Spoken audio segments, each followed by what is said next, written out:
Hi good morning friends, welcome back to our YouTube channel. ఆంధ్రప్రదేశ్లో CM Chandrababu గారు అయితే మందుబాబులకైతే ఒక గుడ్ న్యూస్ అయితే చెప్పడం అయితే జరిగింది.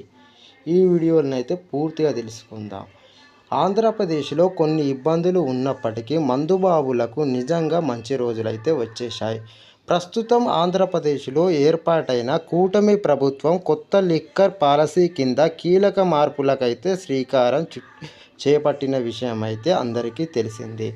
అయితే ముందుగా ఎదురైన సమస్య ఇప్పటికే షాపులను రన్ చేస్తున్న కాంట్రాక్టు ఉద్యోగులకైతే సహాయ నిరాకరణకు దిగటమే. చాలా చోట్ల తమకు ఉద్యోగ భద్రతకు కూటమి ప్రభుత్వం హామీ ఇవ్వాలంటూ ఉద్యోగులైతే షాపులు తెరవటం మానేసి నిరసననైతే చేపడుతున్నారు. ఈ సమస్యలను పరిష్కరించి లిక్కర్ ప్రియులకైతే మద్యం అందుబాటులో ఉండేలా ప్రత్యామ్నాయ ఏర్పాటు చేయాలని అధికారులు మార్గదర్శకాలను అయితే అన్వేషిస్తున్నారు. కొందరు షాపులు బంద్ అవ్వటాన్ని ఆసరాగా తీసుకొని అయితే అధిక ధరలకైతే బ్లాక్లో విక్రయించడాన్ని అడ్డుకోవాలని అబ్కారీ శాఖ అధికారులు అయితే చూస్తున్నారు. అయితే ఇక్కడ మద్యం ప్రియులకు సంతోషానికి గురి చేస్తున్న విషయం ఏంటంటే 99 రూపాయలకే లిక్కర్ అందుబాటులో ఉండేలా ప్రభుత్వం తీసుకున్న చర్యలే.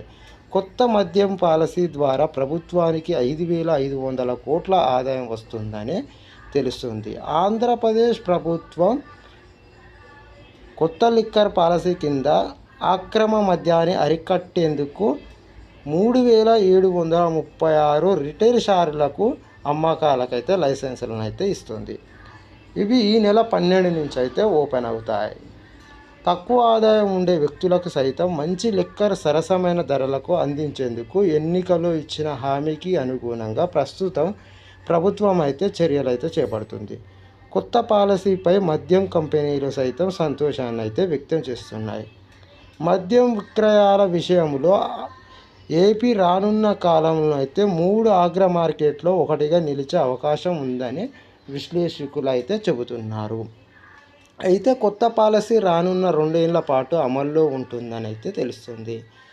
గత 5 ఏళ్లలో జరిగింది అయితే వైఎస్ కాంగ్రెస్ పార్టీ ప్రభుత్వం హయాంలో లోకల్ లిక్కర్ బ్రాండ్లను భారీ ధరలకు విక్రయించడంతో మద్యం అమ్మకాలు అయితే సగానికైతే పడిపోయాయి. ఈ క్రమంలో చాలామంది మద్యం ప్రియులు తమకు నచ్చిన బ్రాండ్ల కోసం పక్క రాష్ట్రాలకు తరచుగా వెళ్ళేవారు. అయితే ప్రస్తుతం ఆ పరిస్థితులకు ఏపీ సర్కార్ అయితే చెక్ పెట్టడంతో పాటు ఏపీలోని మందుబాబులు ఆల్కహాల్ టూరిజాన్ని తగ్గించేందుకు చర్యలు అయితే చేపడుతుంది. మంచి బ్రాండెడ్ మద్యాన్ని అందుబాటులోకి తీసుకురైతే రానున్నది.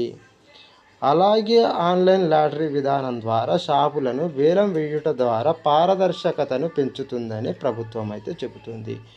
ఈ క్రమంలో ఏపీలోని ఒక్కో బ్రూవరీకి 300 కోట్ల నుంచి 500 కోట్ల వరకు ఖర్చు అవుతుందని, రాష్ట్రంలో వేల కోట్ల విలువైన పెట్టుబడులపై తాజా ఆసక్తిని తాము ఆశిస్తున్నామని భారత బీర్ పరిశ్రమ సంస్థ తెలిపింది. కొత్త పాలసీ అటు మద్యం ప్రియులకు ఇటు ప్రభుత్వానికైతే లిక్కర్ కంపెనీలకు భారీగా లాభాలను తెచ్చిపెడుతుందని నిపుణులు అయితే చెబుతున్నారు. మొదటిసారి మన ఛానల్ని చూస్తున్న వారు మన ఛానల్ని సబ్స్క్రైబ్ చేసుకోండి. అదేవిధంగా ఈ వీడియోని అయితే లైక్ చేయండి. Thank you friends.